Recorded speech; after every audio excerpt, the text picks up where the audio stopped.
പ്രിയ പ്രേക്ഷകർക്ക് സീരിയൽ ന്യൂസിലേക്ക് സ്വാഗതം.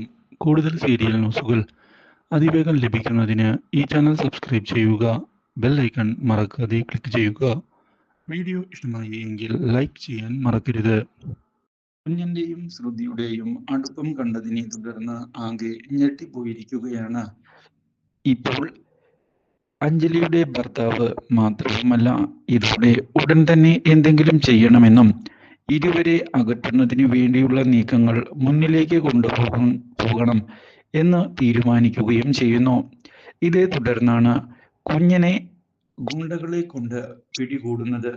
മാത്രവുമല്ല, ഇതേ തുടർന്ന് കുഞ്ഞിന്റെ മുൻപിലേക്ക് കയറി വരികയും ചെയ്തതിനെ തുടർന്ന് ശ്യാമിന്റെ ചതി മനസ്സിലാക്കുന്ന കുഞ്ഞൻ നിന്നെ ഞാൻ വെറുതെ വിടുകയില്ല എന്ന് ഭീഷണിപ്പെടുത്തുന്നു.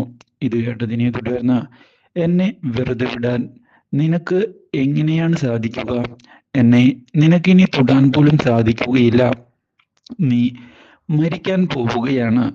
നിന്നെ ഇവിടെ നിന്ന് രക്ഷിക്കാൻ ആർക്കും സാധിക്കില്ല എന്നുള്ള കാര്യം നീ ഇതുവരെ മനസ്സിലാക്കിയില്ലേ എന്ന് ചോദിക്കുകയും ചെയ്തതിനെ തുടർന്ന് ഒരു നിമിഷത്തേക്ക് ആകെ ഞെട്ടിപ്പോയിരിക്കുകയാണ് കുഞ്ഞൻ. ഇതേ തുടർന്ന് നീ എൻ്റെ അഞ്ജലിയെ ചതിക്കുകയല്ലേടാ എന്ന് ചോദിക്കുന്ന കുഞ്ഞനോട് നിന്റെ മരണം ഉപയോഗിച്ചുകൊണ്ട് നിന്റെ കുടുംബത്തെ ഞാൻ തകർക്കും. അഞ്ജലിയെ അതിനുശേഷം കൊല്ലും. പിന്നെ എല്ലാവരുടെയും സഹതാപം പിടിച്ചെടുത്ത് ശ്രുതിയെ ഈ പ്രായത്തിൽ വിവാഹം ഞാൻ കഴിക്കും. ശ്രുതിയുടെ ജീവിതം ഒറ്റയ്ക്ക് ജീവിച്ചു തീർക്കേണ്ടതല്ല എന്ന് എല്ലാവരെ കൊണ്ടും പറയിപ്പിക്കുകയും അതുവഴി അവളുടെ ജീവിതത്തിലേക്ക് ഞാൻ കയറുകയും ചെയ്യും. ഈ പദ്ധതിയിൽ ഞാൻ വിജയിക്കുക തന്നെ ചെയ്യും എന്ന് വ്യക്തമാക്കുകയാണ് ശ്യാം. ഇതോടെ ശ്യാമിനെ തല്ലുന്നതിന് വേണ്ടി കുഞ്ഞൻ ശ്രമിക്കുന്നുവെങ്കിലും ഗുണ്ടകളെല്ലാവരും ചേർന്ന് കുഞ്ഞനെ തല്ലി അവശനാക്കി ഇട്ടിരിക്കുകയാണ്.